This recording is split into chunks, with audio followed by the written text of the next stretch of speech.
Bonjour, nous sommes toujours le lundi 1er décembre, jour de mon anniversaire, et je voudrais parler de la femme écartelée, la femme au double bind, comme on dit en psychiatrie, je sais pas très bien. Et elle est écartelée, et c'est difficile pour elle. Comme on dit, la condition féminine est difficile aujourd'hui. Parce que, quelque part, alors là il y a le problème de sevrage, si vous voulez. Quelque part, la femme est extrêmement attirée par l'homme. Non seulement physiquement, mais intellectuellement, mentalement. Et elle se forme essentiellement en goûtant ce que l'homme a fait au niveau musical, par exemple, au niveau pictural, etc. Donc elle s'allait à l'homme, en quelque sorte. Aussi bizarre que ça puisse paraître, c'est l'homme qui est la mère de la femme sur ce plan, qui est matricielle. Et elle cherche, à un moment donné, à se sevrer de cette dépendance, de cette addiction à l'homme, dans laquelle elle retombe d'ailleurs périodiquement. Et c'est là le drame, si vous voulez. Mais le féminisme, il faut le comprendre comme une volonté de sevrage par rapport à la dépendance extrêmement viscérale et compulsive à l'homme, et plus généralement au leader. Parce que le leader, c'est l'élément masculin, même quand c'est une femme, c'est un élément masculin. De même que le public, même s'il y a des hommes dans le public, c'est d'abord une entité féminine. Donc, on voit bien dans les réunions qui sont organisées, j'étais hier à une réunion à la mairie du 17e arrondissement des Bnébrites,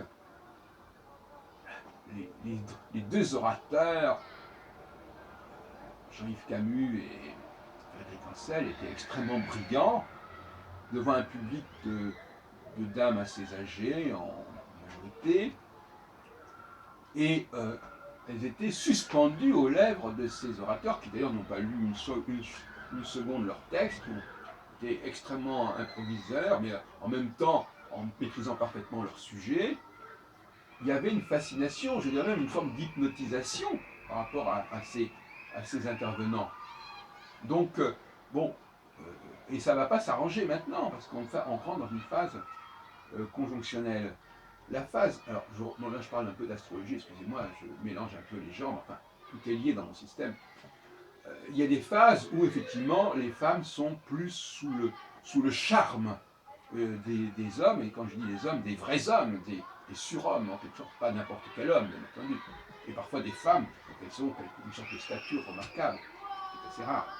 Et d'autres périodes où au contraire, elles semblent qu'elles sont elles ont des choses à faire, qui sont plutôt les phases, disons, mineures, les phases descendantes du processus masculin. Quand le leadership décline, il n'a plus cette capacité de fascination et d'envoûtement, et bien à ce moment-là, effectivement, le temps du sevrage provisoire a sonné. Voilà. Donc à ce moment-là, effectivement, elle s'imagine que le temps de la domination masculine, le temps des grands leaders est révolu, parce que voilà, et elle s'imagine qu'on est passé à autre chose. Et c'est là qu'il y a une erreur monumentale, parce qu'il s'agit simplement d'une alternance. Et c'est pas la fin du monde, c'est pas la fin des temps. Vous savez que les femmes ont toujours tendance à croire que ce qui se passe maintenant ouvre une nouvelle ère, l'ère du Verseau, je sais pas quoi, l'an 2000, le machin. Alors qu'en réalité, donc, ce sont des outils qui sont complètement disproportionnés par rapport à la situation. C'est parce qu'elles vivent très fortement le présent, le sentiment du présent. Elles n'arrivent pas à situer le processus cyclique que ça implique, et donc, par conséquent, elles sont une sorte d'euphorie en disant voilà, le temps des hommes, c'est le passé, maintenant le progrès, l'avenir, c'est les femmes, etc. Et c'est vrai, mais c'est vrai pourquoi? Pour 2 ans, bon, c'est vrai pour un tout petit temps, lorsque l'homme se met un petit peu, je dirais, au repos, en jachère, enfin, je veux dire qu'il est obligé de se reprendre, de reprendre confiance en lui, donc il reste encore relativement doux, et même parfois, souvent, les femmes, quand elles parlent de ces hommes qu'elles rencontrent en phase de jonctionnelle, en phase, disons, préparatoire, en phase de reprise en main, de ressaisissement, elles disent que les hommes sont très doux, qu'ils sont très gentils, etc. Donc effectivement, l'homme se féminise à certaines périodes et la femme se masculinise à certaines périodes, et tout ça, ça fonctionne dans un cycle. Alors je m'excuse auprès de mes auditeurs qui ne s'intéressent pas à l'astrologie, qui s'intéressent à mes propos sur le féminin, le masculin, mais je ne peux pas réellement désormais dissocier ces questions. Et d'une manière générale, je pense que l'ensemble des propos que je tiens sur les sujets les plus divers, ça se conjugue et qu'il serait bon de les aborder de front.